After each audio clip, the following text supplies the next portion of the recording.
দাঁড়িয়ে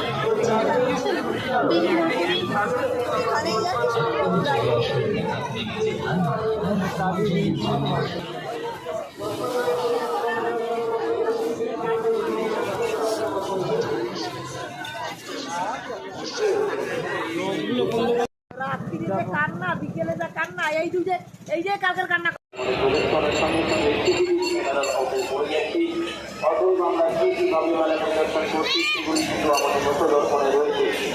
তাই সকলের কাছে বারংবার অনুরোধ, মেলায় শান্তি শৃঙ্খলা বজায় রেখে একে অপরকে সহযোগিতা করে মেলার আনন্দকে উপভোগ করুন।